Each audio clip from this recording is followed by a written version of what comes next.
아침 목소에 오신 여러분들 환영하고 축복합니다. 하나님께서 새로운 날을 허락하셨는데요. 새로운 날을 걸면 새로운 은혜로 오늘 하루 우리 인생을 지킬 줄 믿습니다.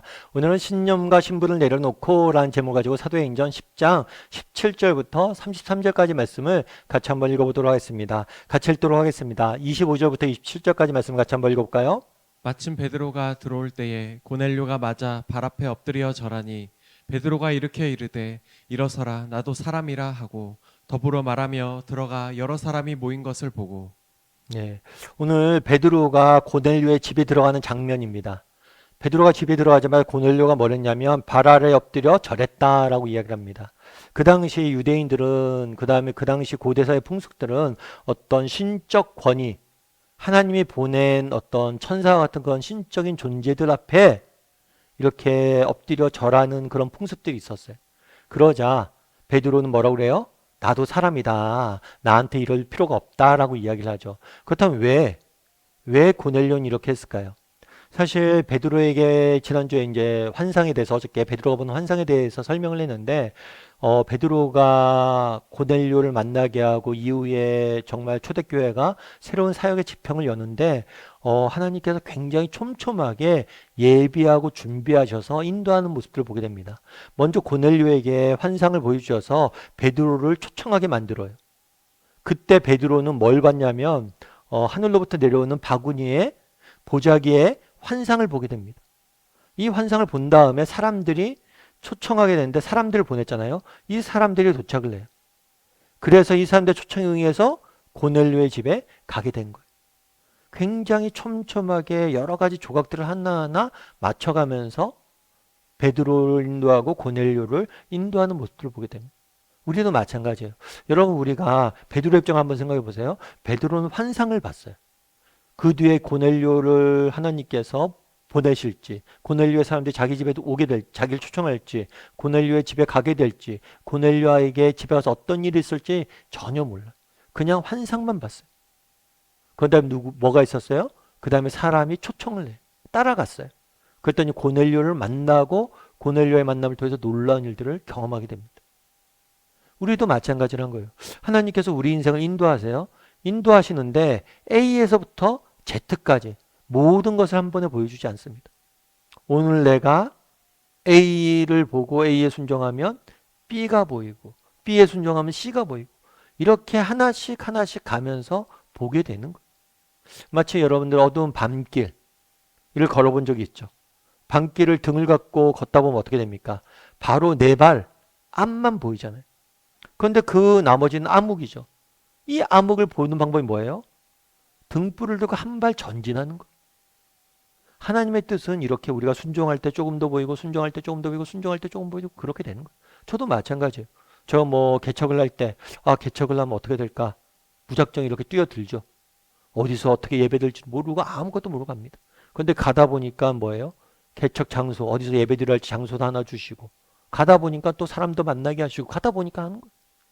그래서 우리는 이 전 과정을 다 알길 바라지만 하나님은 한순간 한순간 한순간 한순간 이렇게 보여주면서 인도하세요. 그럼 왜 이렇게 인도하게 하냐는 거예요. 무엇보다 중요한 것은 뭐냐면 하나님을 의지하게 하기 때문이에요. 인간은 좀 고약한 면이 있어요. 그래서 A부터 Z까지 다 안다. 그럼 하나님 의지하지 않아요. 모르기 때문에 하나님을 의지하는 거예요. 모르기 때문에 결핍이기 때문에 하나님을 찾는 거예요. 그래서 왜 다 보여주지 않느냐? 하나님을 더 의지하게 하기 위해서. 보다 다르게 말하면 하나님이 우리에게 원하시는 건 관계이기 때문이에요. 하나님이 정말 원하신 건 우리에게 친밀한 관계이고 관계를 주시기 원해서 그런 거예요. 우리도 마찬가지예요.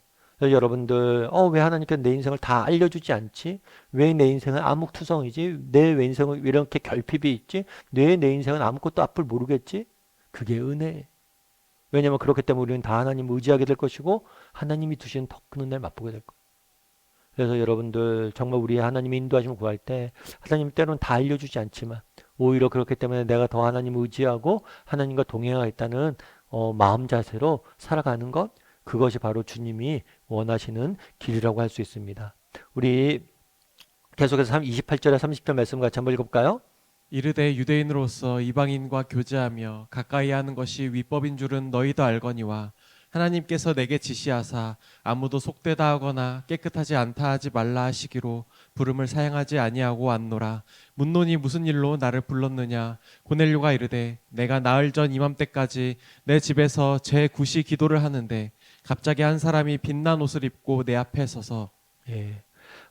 베드로가 고넬료에게 말할 때 뭐라고 얘기했냐면 내가 너와 원래는 함께하면 안 된다. 왜냐하면 율법에 어긋나기 때문이다. 하지만 하나님께서 환상을 보여주셨잖아요. 그래서 내가 거룩하다고 한 것을 네가 속되다고 하지 마라. 다르게 말하면 하나님께서 정말 우리는 인간은 겉모습을 보는 거죠. 외모를 보는 거죠. 그래서 저 사람이 이방인이고 저 사람이 그렇기 때문에 저 사람은 믿음을 가질 수 없어 라고 생각할지 모르지만 그렇지 않다는 거예요. 하나님의 일하심을 제한하지 말라는 거예요. 하나님이 정말 원하신다면 정말 너희들이 이방인이라고 치부했던 저 사람도 하나님이 쓰실 수 있다는 거예요. 그래서 하나님이 내게 지시하사 아무도 속되다 하거나 깨끗하지 하지 말라 하기로 내가 부름에 순종해서 왔다. 그래서 환상을 보고 베드로는 자신이 갖고 있었던 편견과 또 선입견 이런 거 다 내려놓고 하나님 말씀에 순종해서 이곳에 온 것을 보게 됩니다. 우리도 마찬가지예요.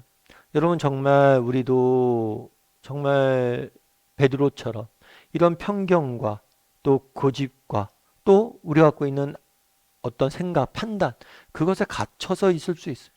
하지만 그날 베드로가 그랬던 것처럼 정말 우리의 한계를 뛰어넘는 하나님, 정말 우리가 보기엔 아니다 싶은데 그걸 뛰어넘는 하나님이 계시잖아요. 그걸 어떻게 알겠냐는 거, 하나님이 어떤 일을 하실지. 그래서 정말 우리가 하나님의 일하심을 제한하지 않을 수 있는 삶의 태도가 있습니다.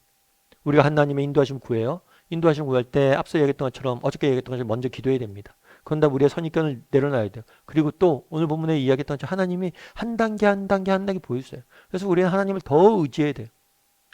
뿐만 아니라 뭘 해야 돼요? 하나님의 일하심을 제한하면 안 돼요. 하나님의 일하심을 한계를 두면 안 됩니다. 여러분 어떤 아이가 여러분 생각하는 사람이라는 조각품을 아시죠? 이 생각하는 사람이라는 조각품은 지옥문 앞에서 정말 고민하고 있는 인간의 고뇌를 조각, 동상으로 잘 조각한 작품이에요. 근데 이 작품을 만든 사람 누구냐면 로댕이에요, 로댕. 근데 로댕이 어렸을 때는 실력을 인정받지 못했어요. 그래서 이 로댕이 정말 상급 미술학교에 진학하려고 그랬는데 3번이나 지원했지만 낙방합니다.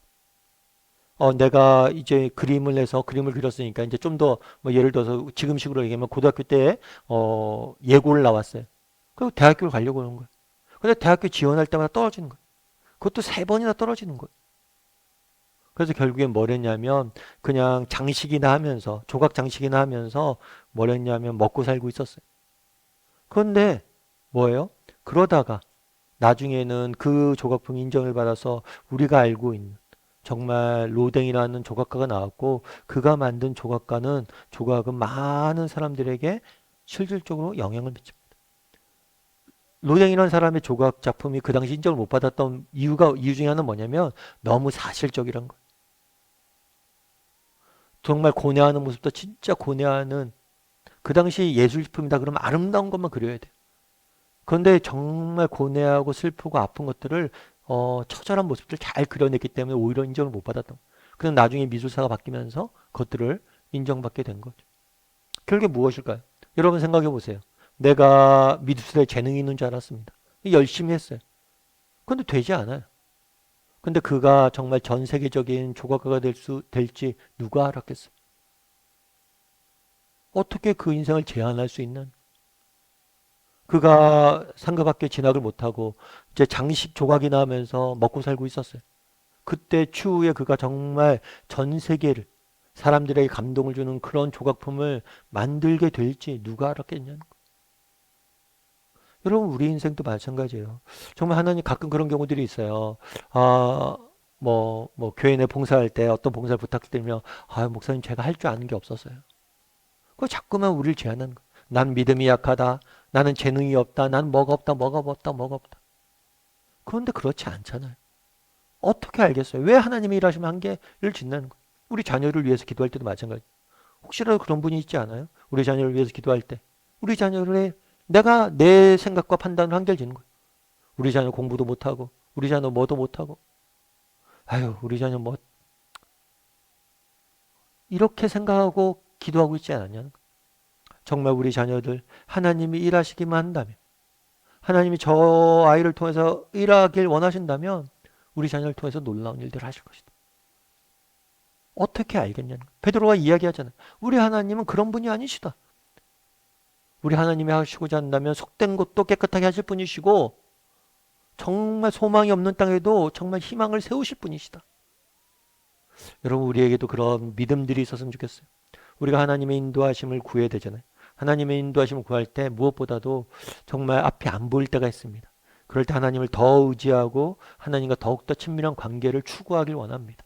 뿐만 아니라 우리가 정말 하나님의 인도하심을 구할 때 하나님의 일하심을 제한하지 않았으면 좋겠어요. 한계를 두지 않았으면 좋겠어요. 하나님이 원하신다면 우리를 통해서 놀라운 일들을 해가실 것이다. 그런 확신을 가지고 살아가는 저나 여러분이 되기를 주님의 이름으로 소원합니다.